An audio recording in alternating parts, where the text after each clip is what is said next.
안녕하세요. 오늘 제가 알려드릴 단어는 일입니다. 이 일이라는 말은 한국어로 해석을 했을 때 노동, 업무, 과제 뭐 이런 식으로 다양하게 해석이 가능하고요. 일과 관련된 단어는 work, labor, job, duty, task, business 총 6가지요. 자, 그러면 이 6가지의 단어들이 어떤 차이가 있는지 한번 알아보도록 하시죠.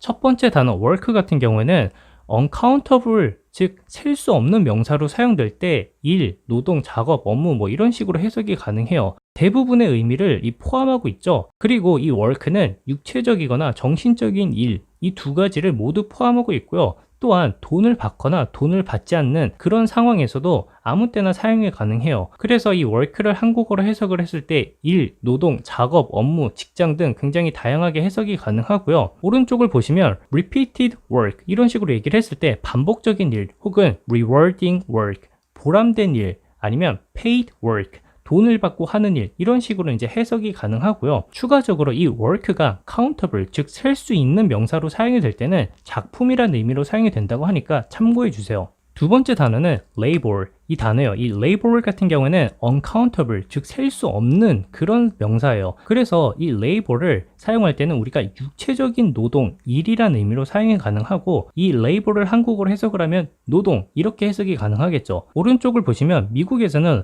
labor 이런 식으로 이제 5음절로 사용이 가능하고 영국에서는 labor 이런 식으로 labor 이렇게 총 6개의 글자로 구성되어 있어요. 추가적으로 이 labor를 일형식 즉 자동사로 사용을 할 때는 힘들게 일하다라는 의미도 있으니까 참고해 주시고요. 다음 단어는 job 이 말이요. 이 job 같은 경우는 우리가 정기적으로 돈을 받고 하는 일을 나타내요. 추가적으로 무언가 책임지고 하는 일도 포함되어 있죠. 자, 그래서 우리가 흔히 너 job을 구했니? 라고 얘기를 했을 때 정기적으로 돈을 받고 하는 그런 일을 구했니? 라고 이제 얘기를 할 수가 있겠죠. 그리고 이 job을 한국어로 해석을 했을 때는 일자리, 직장 이런 식으로 해석이 가능하고요.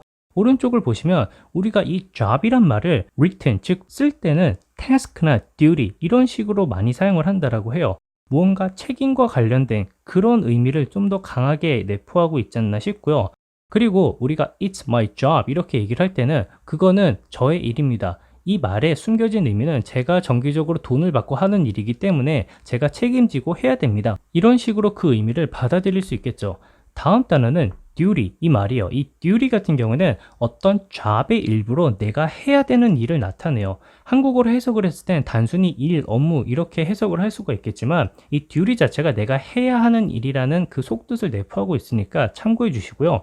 오른쪽에 보시면 이 duty가 countable 즉 셀 수 있는 명사로 사용이 될 때는 duties 이렇게 업무라는 의미로 사용이 가능하고 uncountable 셀 수 없는 명사로 사용이 될 때 이 duty라고 했을 때는 근무라는 의미를 가지고 있으니까 참고해 주세요. 다음 단어는 task 이 단어예요. 이 task 같은 경우는 앞에서 내가 해야 하는 일과는 약간 다르게 꼭 끝내야 하는 일이라는 의미를 가지고 있어요. 특히 좀 힘들거나 하기 싫은 그런 일을 나타내기도 한다고 해요. 그리고 이 task를 한국어로 해석을 했을 때는 단순히 일, 업무, 과업, 과제 이렇게 해석이 가능한데 이 task의 숨은 의미는 꼭 끝내야 하는 일이란 걸 꼭 기억해 주셨으면 좋겠고요. 오른쪽을 보시면 우리가 이 task를 말로 할 때는 task란 말 대신 job이란 말을 더 많이 사용한다라고 해요. 개인적으로 이 부분에 있어서는 왜 이렇게 구분해서 사용할까라는 좀 고민이 좀 있는데 이것과 관련해서 구체적으로 아시는 분이 있으면 댓글을 좀 부탁드릴게요. 그리고 이 task가 perform a task 이렇게 표현을 할 경우에는 어떤 일을 이행하다 carry out a task 이렇게 얘기를 할 땐 일을 수행하다 complete a task 이렇게 얘기를 하면은 어떤 일을 완수하다 undertake a task 이렇게 얘기를 하면 일을 떠맡다 이런 식으로 이제 다양하게 다른 동사들과 사용이 가능하다고 하니까 참고해 주세요. 마지막 단어는 business 이 말이요. 이 비즈니스라고 하면은 우리가 흔히 사업 이렇게 알고 있잖아요. 하지만 너는 무슨 비즈니스로 여기에 왔니? 이렇게 얘기를 할 때는 어떤 일이나 용무 그런 의미를 나타내요. 자, 그래서 이 비즈니스가 일이라는 의미로 사용이 될 때는 어떤 회사 일 혹은 돈 버는 일이라는 의미를 나타내고 있으니까 참고해 주세요. 한국어로 해석을 하면 사업, 일, 용무 이렇게 해석이 가능하겠죠. 오른쪽에 있는 말을 보시면 이 비즈니스가 countable 즉 셀 수 있는 명사로 사용을 할 때는 사업체라는 의미도 가지고 있다라고 해요.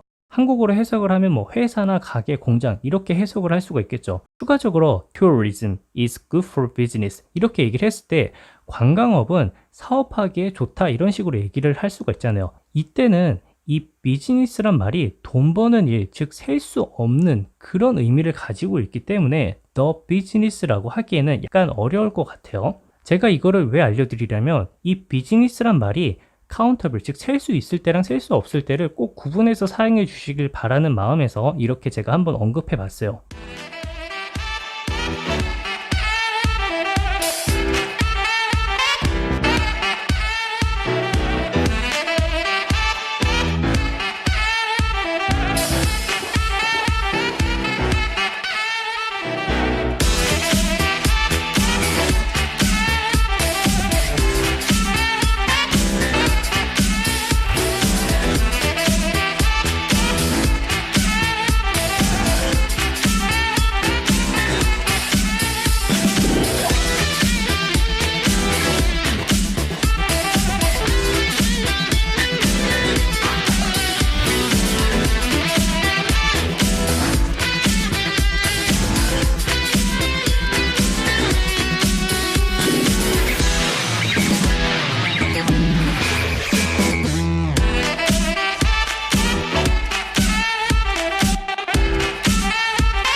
자, 오늘 단어 어떠셨나요? 도움이 좀 되셨나요? 개인적으로 이 일, 업무, 근무 뭐 이런 단어들을 굉장히 저는 구분 없이 사용을 했어요. 특히나 duty, task 이런 단어들의 차이를 전혀 모른 채 사용하고 있었던 거죠. 자, 이번 동영상을 계기로 여러분들도 이 일과 관련된 단어를 좀 더 구분해서 사용하셨으면 좋겠고요. 영상 봐주셔서 감사하고 다음 영상에서 또 뵙도록 할게요.